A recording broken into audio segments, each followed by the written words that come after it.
Red book లో నేను ఏం చెప్పా, రెడ్ బుక్ గురించి నేను చాలా క్లారిటీ ఇవ్వాలనుకుంటున్నాను ఈరోజు.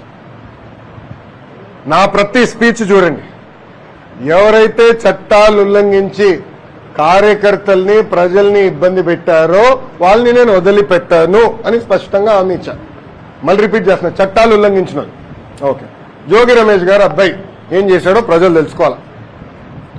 అగ్రిగోల్డ్ భూమి పత్రాలు తీసుకుని ఫేక్ పత్రాలు సృష్టించి అతని పేరుపై ట్రాన్స్ఫర్ చేసుకుని అమ్మేశాడు. అగ్రిగోల్డ్ బాధితులు చాలా మంది ఇప్పటికీ ఇబ్బంది పడుతున్నారు, వాళ్ళకి రావాల్సిన డబ్బులు ఇంకా చాలా ఉన్నాయి.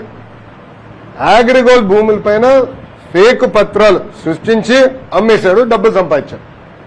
అంటే యాక్షన్ తీసుకోకూడదా తెలుగుదేశం, జనసేన, భారతీయ జనతా పార్టీ ప్రభుత్వం? రేపు లిక్కర్లో కూడా యాక్షన్ తీసుకుంటాం, ఇసుక దండాల్లో కూడా యాక్షన్ తీసుకుంటాం. రెడ్ బుక్ ఒక మ్యాండేట్ మాకు. నేను ఊరూరు చూపించా రెడ్ బుక్, నేను ప్రతి పబ్లిక్ మీటింగ్ లో చూపించా. ఎవరైతే తప్పు చేశారో వాళ్ళని వదిలిపెట్టొద్దని క్లియర్ గా చెప్తున్నాను.